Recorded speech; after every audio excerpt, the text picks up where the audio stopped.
এতদিন আমরা বলেছি, এখন বিদেশিরা বলছে আওয়ামী লীগকে রাজনীতিতে ফিরতে দিন। বিদেশিরা চিঠি লিখে ইউনূসকে বলছে কথা। এর কারণ কি জানেন? কারণ বাংলাদেশ ধ্বংস হয়ে যাচ্ছে, আর এই ধ্বংস থামাতে পারে একমাত্র আওয়ামী লীগই। চলুন বিস্তারিত আলোচনা করা যাক এই বিষয়টি।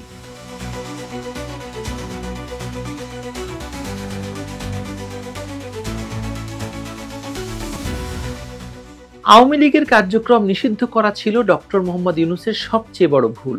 এমন কথা আজ একজন শিশু কিংবা পাগলও বুঝতে পারে, কিন্তু ডক্টর ইউনূস নিজে তা বুঝতে পারেননি।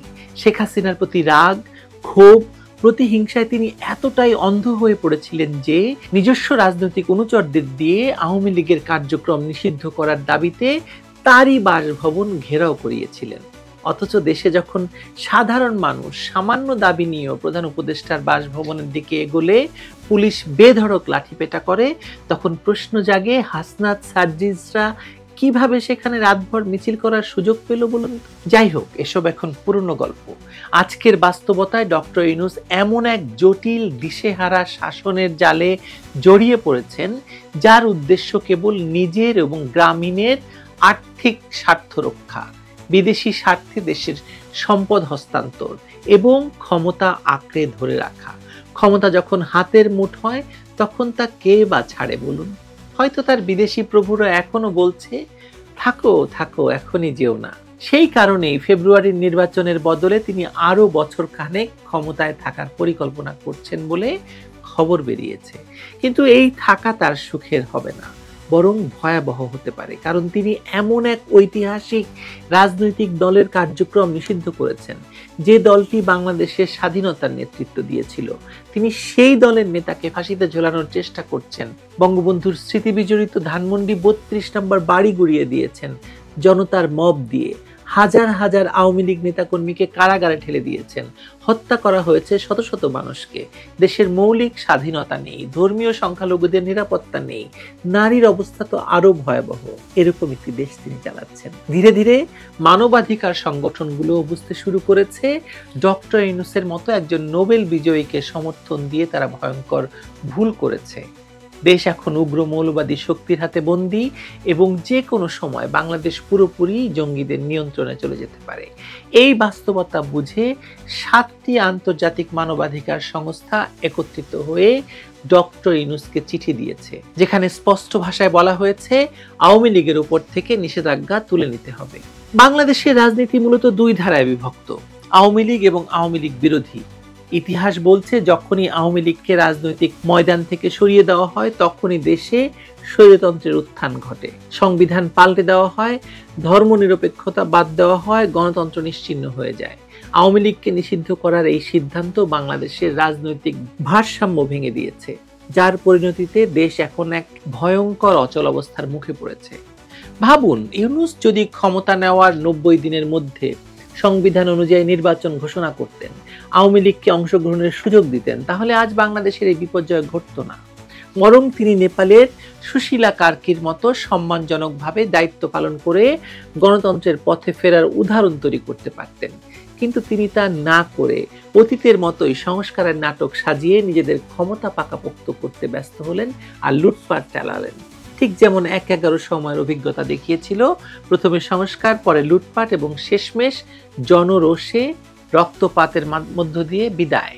এখন দেশের ভেতরে যেমন মানুষ ক্ষুব্ধ, তেমনি বিদেশিরাও তার দিক থেকে মুখ ফিরিয়ে নিচ্ছে। তাদের প্রথম ধাপ হলো নরম তিরস্কার, তারপর উপদেশ এবং এরপর চাপ। এখন সেই চাপ আসছে আন্তর্জাতিক মানবাধিকার সংগঠনগুলোর পক্ষ থেকে।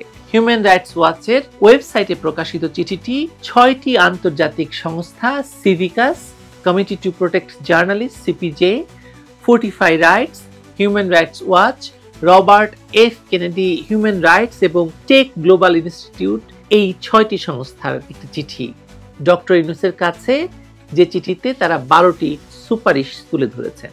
এসব প্রস্তাবের মূল লক্ষ্য হলো মানবাধিকার রক্ষা, আইনের সংস্কার এবং রাজনৈতিক স্বাধীনতা নিশ্চিত করা। তারা স্পষ্টভাবে বলেছে, আওয়ামী লীগের উপর নিষেধাজ্ঞা প্রত্যাহার করতে হবে, কারণ এটি গণতন্ত্রের পথে সবচেয়ে বড় বাধা। চিঠিতে উল্লেখ করা হয়েছে, জাতিসংঘের 2025 সালের প্রতিবেদনে বলা হয়েছিল, গণতন্ত্র প্রতিষ্ঠার স্বার্থে কোনো রাজনৈতিক দলকে নিষিদ্ধ করা উচিত নয়। চিঠির অন্যান্য সুপারিশগুলোর মধ্যে আছে সেনা এবং গোয়েন্দা বাহিনীর জবাবদিহিতা নিশ্চিত করা, র্যাব বিলুপ্ত করা, ডিজিএফআই এর ক্ষমতা সীমিত করা, গুমের অপরাধকে আইনে সংজ্ঞায়িত করা, জাতীয় মানবাধিকার কমিশনকে স্বাধীন করা, দমনমূলক আইন বাতিল করা, সাংবাদিকদের নিরাপত্তা নিশ্চিত করা, রাজনৈতিক উদ্দেশ্য প্রণোদিত মামলা প্রত্যাহার করা, সুশীল সমাজ এবং এনজিওর স্বাধীনতা নিশ্চিত করা, রোহিঙ্গাদের জোরপূর্বক প্রত্যাবাসন বন্ধ করা এবং আন্তর্জাতিক অপরাধ আদালতের সঙ্গে সহযোগিতা বাড়ানো। তারা আরও সতর্ক করেছে যে নির্বিচারে গ্রেপ্তার এবং আটক অবিলম্বে বন্ধ করতে হবে। বিশেষ করে যেসব মামলা রাজনৈতিক উদ্দেশ্যে করা হয়েছে সেগুলো প্রত্যাহার করতে হবে। সেরকম একটি মামলার শিকার আমি নিজেও। রোহিঙ্গা ইস্যুতেও উদ্বেগ জানিয়ে বলা হয়েছে মিয়ানমারে এখন প্রত্যাবর্তনের পরিবেশ নেই, তাই তাদের জোর করে ফেরত পাঠানো মানবাধিকারের পরিপন্থী। চিঠির শেষাংশে বলা হয়েছে বাংলাদেশে মানবাধিকার সুরক্ষার পরিধি বাড়াতে হবে এবং এমন প্রতিষ্ঠান গড়ে তুলতে হবে যা ভবিষ্যতে কর্তৃত্ববাদী শাসনের পুনরাবৃত্তি ঠেকাতে সক্ষম হয়। এটাই এখন ডক্টর ইউনূসের সামনে সবচেয়ে বড় সংকেত, কারণ ডক্টর ইউনূস নিজে এখন সবচেয়ে বড় স্বৈরাচারী হয়ে উঠেছেন। যারা তাকে অস্ত্র, অর্থ এবং কূটনৈতিক আশ্রয়ে ক্ষমতায় বসিয়েছিল তারাই এখন তাকে নির্দেশ দিচ্ছে স্বৈরাচারী কর্মকাণ্ড বন্ধ করো এবং আওয়ামী লীগকে রাজনীতিতে ফিরিয়ে আনো বা আওয়ামী লীগকে রাজনীতি করতে দাও। এবং যদি তিনি তার না শোনেন তবে তারা তাকে সরানোর জন্য আরো কঠোর পদক্ষেপ নিতে দ্বিধা করবে না। আমার নিজস্ব ধারণা কি বলি, আমার নিজস্ব ধারণা এবং কিছু বিদেশি সংস্থার সঙ্গে আলাপ আলোচনা বা তাদের সঙ্গে কথা বলে বুঝেছি ডক্টর ইউনূস প্রথমে হয়তো এই পরামর্শ উপেক্ষা করবেন, কিন্তু সময়ের সঙ্গে সঙ্গে তিনি বাধ্য হবেন তাদের কথা শুনতে। কারণ একবার ক্ষমতার আসন থেকে নামলে ডক্টর ইউনূসের নিজের এবং তার সহযোগীদের পক্ষে বাংলাদেশে টিকে থাকা প্রায় অসম্ভব হয়ে পড়বে। জনগণের ক্ষোভ তাকে ছাড়বে না, তার প্রতিষ্ঠানগুলো রক্ষা পাবে না, রাস্তায় বের হওয়া তার জন্য প্রচন্ডভাবে অনিরাপদ হয়ে উঠবে এবং তার যারা উপদেষ্টা আছেন, এমনকি তিনি যে রাজনৈতিক দলটি জন্ম দিয়েছেন কিংস পার্টি, তাদের কেউ কি রাস্তায় বেরোতে পারবে? হাসনাত, সার্জিস, নাহিদ, তাদেরকে কেউ আস্ত রাখবে যদি তাদেরকে এখন যেভাবে পুলিশ প্রহরা দেয় এবং তাকে যেভাবে তাদেরকে নিরাপত্তা দেয়? এই নিরাপত্তা তখন তাকে কে দেবে? এমনকি বিএনপিও যদি ক্ষমতায় আসে তাহলেও কি তারা নিরাপদে থাকতে পারবে?